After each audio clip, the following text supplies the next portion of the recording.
Hello friends, आप देख रहे हैं के मोटिवेशनल्स। आज की हमारी स्टोरी है अ हॉरर इंसिडेंट। ये 2014 की बात है। जब मैं सुबह कोचिंग के लिए जागा तो मैंने देखा कि मेरी स्कूटी मिसिंग है। मैं तुरंत समझ गया कि मेरी स्कूटी से पापा कहीं गए होंगे और मैंने माँ को तुरंत आवाज़ लगाई, माँ आज मैं 15 मिनट जल्दी निकलूँगा। माँ ने कहा, बेटा आज तुम्हारी स्कूटी पापा ले गए हैं, आज अगर नहीं जाओ तो नहीं चलेगा क्या? मैंने माँ से कहा, माँ मेरा कोर्स डिले हो जाएगा, मैं क्लास में पीछे हो जाऊँगा। फिर माँ ने मुझसे कहा, जैसी तुम्हारी इच्छा बेटा। मैं सुबह 6 बजे घर से निकल गया। कुछ दूर चलते ही मैंने गवर्नमेंट क्वार्टर से एक शॉर्टकट लिया। वहाँ रोड की दोनों साइड बहुत हरियाली थी और सुबह हवा भी बहुत ठंडी ठंडी चल रही थी और मौसम भी बहुत सुहावना था। मैं इन सब चीज़ों के मज़े लेते हुए चले जा रहा था। मेरे आगे पीछे रोड बिल्कुल सुनसान था। तभी अचानक से मेरे सामने से एक बूढ़े अंकल मेरी तरफ आते हुए दिखे। वह देखने में तो बहुत ज़्यादा ही बूढ़े लग रहे थे और एक अजीब सी स्टाइल में चल रहे थे। जब वो मेरे पास आए तो मैंने देखा वो बहुत ही लड़खड़ाते हुए चल रहे हैं। जैसे ही मैं उन्हें क्रॉस करते ही कुछ कदम आगे बढ़ा, अचानक ही मेरे पीछे से एक आवाज़ आई, बेटा बेटा बेटा। वो आवाज़ सुनकर मैं डर जाता हूँ क्योंकि आगे पीछे रोड बिल्कुल सुनसान थी और डर की वजह से मैं कुछ देर वहीं की वहीं खड़ा रह जाता हूँ। फिर धीरे धीरे मैं पीछे मुड़कर देखता हूँ तो वह बूढ़े अंकल ज़मीन पर गिरे हुए थे और मुझे बुला रहे थे, लेकिन उनके हाथ पैर में कोई हलचल नहीं थी, सिर्फ आवाज़ ही आवाज़ सुनाई दे रही थी।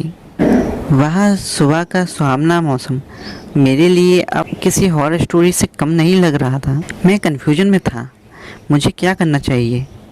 मेरे कदम तो ना ही कोचिंग साइड बढ़ रहे थे और ना ही उन बूढ़े अंकल की साइड। उस समय तो मुझे सारे हॉरर सीरियल्स और मूवीज़ के हॉरर डरावने सीन्स याद आ रहे थे और ये सब सोचते सोचते डरते डरते मैं उन बूढ़े अंकल के पास जा पहुंचा। मेरे माइंड में कई सारी बातें क्लिक कर रही थी, जैसे अगर मैं नहीं गया तो उन बूढ़े अंकल को कुछ हो ना जाए, लेकिन अगर मैं उनके पास पहुंचा और उन्होंने मुझे कुछ कर दिया तो। मुझे बहुत ही डर लग रहा था। उस समय तो मुझे सारे हॉरर सीरियल्स भी फ्लॉप लग रहे थे। मुझे मेरी कंडीशन के आगे मैं धीरे धीरे उन अंकल के साइड बढ़ा और उनके पास जा पहुंचा। उनकी सांसें बहुत तेज़ चल रही थीं। उनकी सांसों से ज़मीन की धूल मिट्टी भी उड़ रही थी। मेरे पास पहुंचते ही उन्होंने मुझसे कहा, मुझे खड़ा कर दो बेटा, मैं खड़ा नहीं हो पा रहा हूँ। मैंने डरते हुए सोचा, अब मैं क्या करूँ, कहीं ये भूत निकले तो। लेकिन भूत को तो जो करना हो वो तो पीछे से भी कर ही देता है। ये सब हॉरर सीरियल्स की जानकारी मेरे अंदर प्रोसीड होने लगी और मैंने उन्हें उनके कंधों से पकड़कर खड़ा कर दिया, लेकिन वो बिल्कुल भी खड़े ही नहीं हो पा रहे थे और मेरे छोटे ही गिरने लगते। इसलिए मैंने उन्हें एक दीवार के सहारे और साइड में एक नीम के पेड़ के सहारे टिका कर के खड़ा कर दिया ताकि वो खड़े हो सकें।